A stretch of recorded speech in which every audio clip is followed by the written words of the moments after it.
Comme tous les dimanches, nous mettons à l'honneur quelqu'un. C'est une saga qu'on va vous raconter ce dimanche matin, saga d'un homme et puis peut-être d'une belle réussite. Il va nous en parler puisque c'est notre invité, Mohamed Naïd Kassi. Bonjour. Bonjour.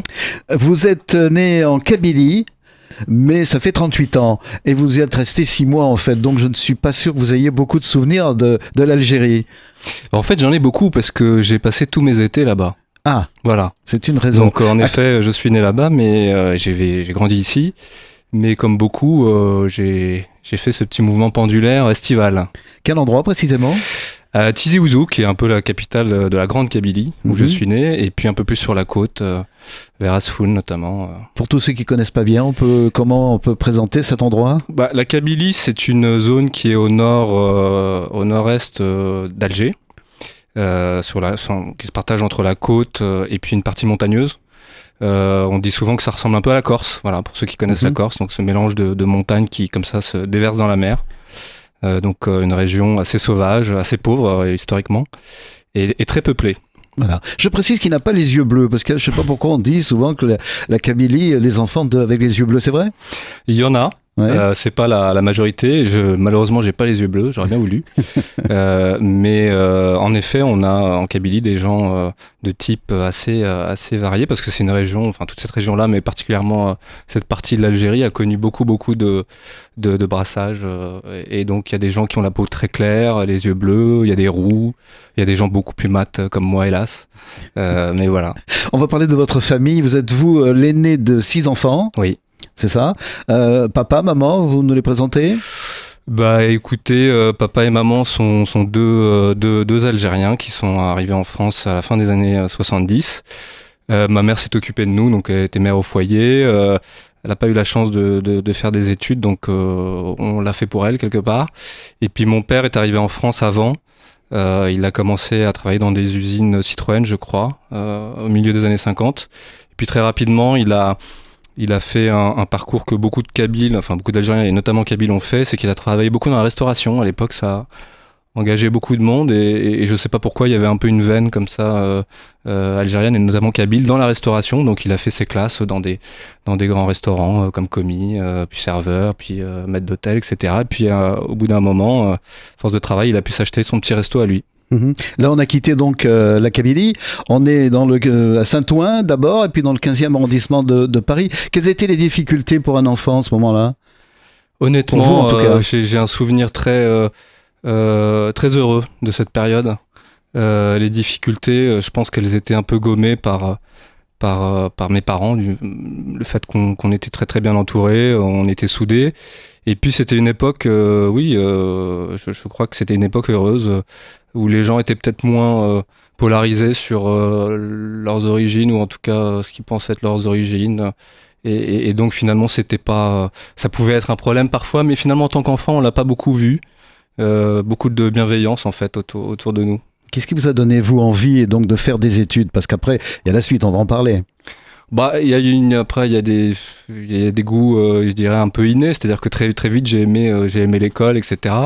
Mais je crois que, on dit toujours un peu la même chose, c'est l'environnement. Hein, les gens qui sont autour de vous. Moi, mes parents n'ont pas fait d'études, mais ils ont toujours montré que c'était important. Et donc, ça s'est fait un peu naturellement. Ça m'a paru tout à fait naturel de faire des études et d'essayer d'aller un peu loin dans ces études. Alors justement, quand on rentre dans des études secondaires, c'est votre cas, comment justement vous avez été reçu par les autres élèves ?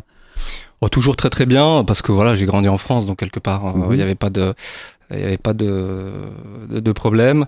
Des études qui se sont très très bien passées. Quelque chose qui était un peu particulier, parce que j'ai fait du droit, puis je suis rentré aussi à Sciences Po, qui est une école dans laquelle j'ai passé quelques années, que j'ai beaucoup aimé, mais à Sciences Po particulièrement, même si j'ai vraiment adoré cette école, il y avait peut-être là quelque chose où on sentait qu'il y avait une population un peu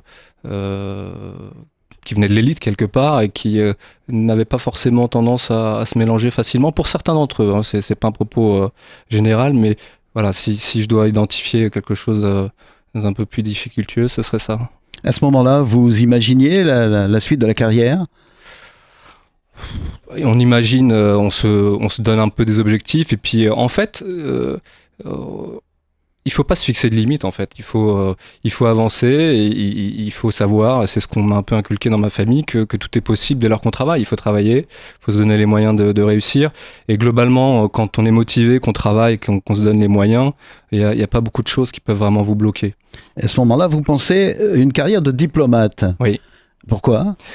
J'ai toujours trouvé que c'était très chic d'être diplomate. On voyage, on représente les intérêts de son pays, on va à l'ONU, on a un passeport diplomatique. Non, surtout, j'ai trouvé que c'était très intéressant, tout ce qui était relations internationales, géopolitique internationale, le fait de parler plusieurs langues, le fait de s'intéresser à d'autres cultures. Et puis, en fait, j'ai eu la chance avec Sciences Po de faire un petit intermède à l'ONU, à la représentation française aux Nations Unies. Je me suis rendu compte sur place que c'était un peu éloigné de ce que je pensais. Il y a des gens de très très grande valeur dans la diplomatie, notamment française. Mais aujourd'hui, la diplomatie n'est pas celle du 19e siècle. Est-ce qu'on a vraiment besoin de diplomates aujourd'hui à l'heure d'Internet, des choses qui vont très très vite. Et puis, c'est un peu aristocratique, la diplomatie. Toujours. C'est un peu particulier. Vous vous êtes orienté donc après dans la profession d'avocat. Donc, c'est à partir de ce moment-là qu'on vous appelle maître. Oui, à partir de ce moment-là que j'ai le droit à ce terme. Oui, avocat, parce que voilà, j'avais le goût d'abord de la chose orale, le discours, l'éloquence, s'exprimer, mais aussi s'exprimer pour les autres, en fait. C'est ça qui m'a attiré. Donc la défense, finalement, un avocat, c'est d'abord quelqu'un qui défend les autres, et ça, j'ai trouvé que c'était vraiment une belle fonction. Et là, vous avez fait plein de choses dans ce domaine-là, avocat d'affaires, essentiellement. Oui, essentiellement avocat d'affaires, parce que bon, voilà, c'était un peu... ça permettait de travailler sur des dossiers très compliqués, très importants, etc. Donc au départ, surtout quand on commence, on a l'impression que c'est le nec plus ultra, on fait des choses très compliquées, il y a beaucoup d'argent en jeu, mais c'est intéressant parce qu'on voit la vie économique.